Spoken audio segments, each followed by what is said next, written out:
प्रकार नर्मदा नदी का एक एक पत्थर जो है श्री शिव जी को समर्पित है, श्री शिव जी का रूप माना जाता है, उसी प्रकार गंडक नदी का जो पत्थर होता है उसको श्री शालिग्राम जी का रूप माना जाता है। दोस्तों, ऐसा माना जाता है कि श्री शालिग्राम जी श्री विष्णु भगवान जी के रूप में उस नदी में समाहित है।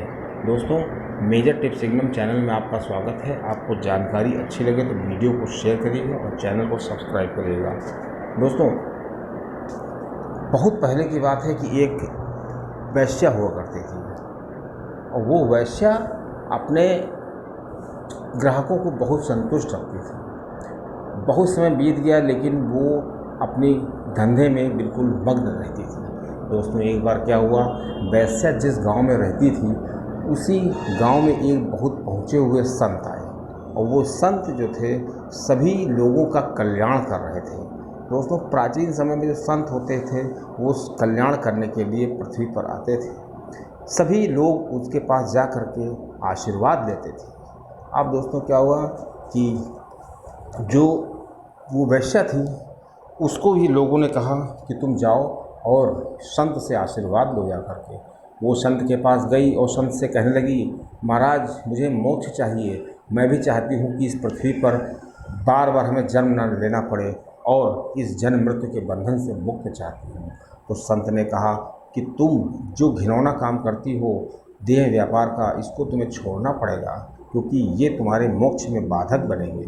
तो वो कहती है संत से कि आप मुझसे कुछ भी कह लीजिए करने को, लेकिन मैं ये काम नहीं छोड़ सकती क्योंकि यही तो मेरी रोजी रोटी है। फिर भी वो संत से कहने लगी, मुझे मोक्ष चाहिए, मैं ईश्वर में मग्न होना चाहती हूँ। तो संत ने कहा, ठीक है, मैं तुमको एक उपाय बताता हूँ। उसने हाथ जोड़कर कहा कि आप मुझे कोई भी उपाय बताइए लेकिन ये धंधा छोड़ने को ना कहिए।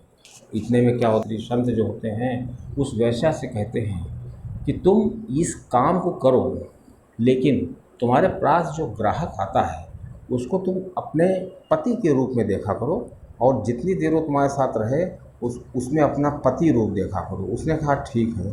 बस उस दिन के बाद क्या था, वो जो वैश्या थी वो पति रूप में अपने ग्राहकों को देखने लगी।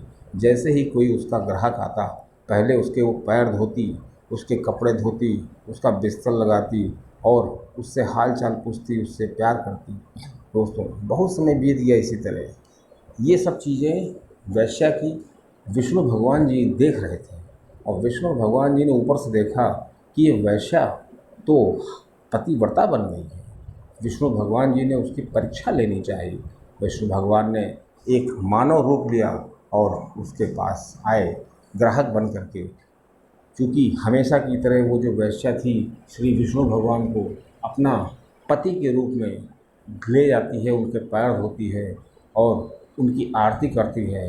उसके बाद उनको भोजन कराती है, उनको विश्राम कराती है। उसके बाद वो जो भी करना चाहते हैं वो करते हैं।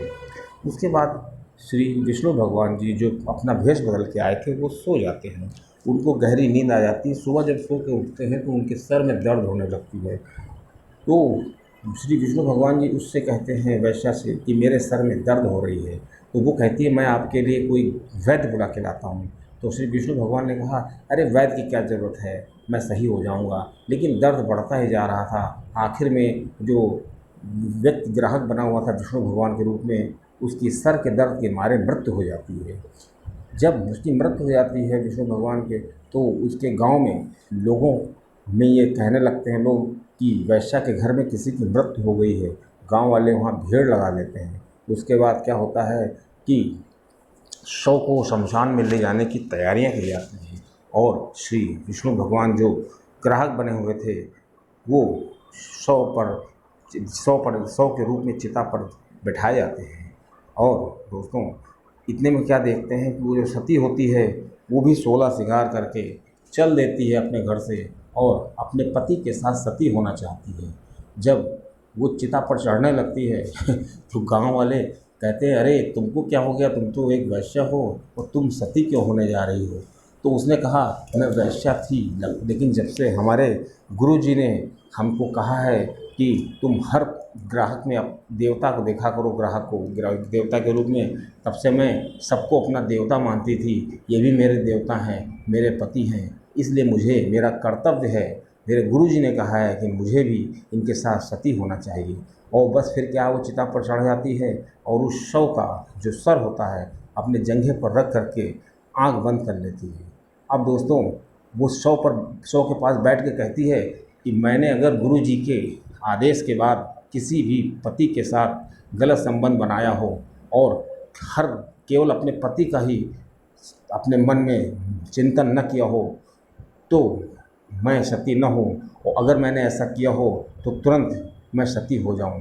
दोस्तों, जैसे उसने ऐसा कहा, तुरंत चिता जलने लगी और उसकी आँच आने लगी। इधर विष्णु भगवान ने चुप्पे से देखा आँख खोल करके कि वो तो जलने जा रही है। अब वो चक्कर में पड़ गए, अब क्या करना चाहिए। तुरंत विष्णु भगवान जी प्रकट हो गए। उन्होंने कहा कि मैं तुमसे बहुत प्रसन्न हूँ, मैं तुम्हारी परीक्षा ले रहा था कि तुम वास्तव में पतिव्रता का पालन करती हो कि नहीं। तुम अपनी परीक्षा में एकदम सही खरी उतरी हो। अब वो जो वैश्या होती है वो विष्णु भगवान के सामने हाथ जोड़कर खड़ी होती है, कहती है, हे पति देवता, अब ये लीला मैं समझ नहीं पा रही हूँ कि आप क्या दिखाना चाहते हैं, इस लीला को समझाइए। तो श्री विष्णु भगवान जी कहते हैं कि मैं तुम्हारी परीक्षा ले रहा था। तुम जो अपने पतिव्रता का पालन कर रही थी, मैं उसमें देखता था कि तुम खरी उतरती हो कि नहीं खरी उतरती हो, और मैंने देखा तुम अपनी परीक्षा में एकदम खरी हो। बोलो, तुम्हें क्या वरदान चाहिए।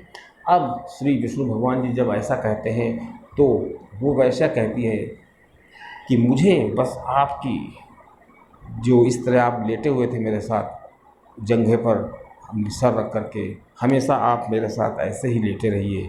मैं आपसे दूर नहीं रहना चाहती हूँ, मैं हमेशा के लिए आपको पति मानना चाहती हूँ।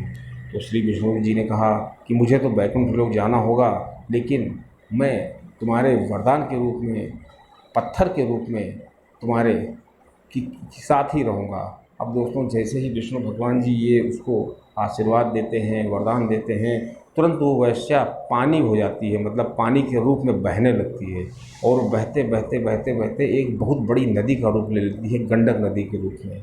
उधर से विष्णु भगवान जी शालिग्राम का रूप ले लेते हैं। इसलिए दोस्तों कहा जाता है उस नदी का जो सभी पत्थर हैं वो श्री शालिग्राम के रूप में, विष्णु जी के अवतार के रूप में हैं, और हमेशा के लिए वो जो पत्थर हैं उस गंडक रूपी वैश्या के आगोश में रहते हैं और हमेशा उसमें समाये रहते हैं। दोस्तों, आपको जानकारी अच्छी लगी हो तो चैनल को सब्सक्राइब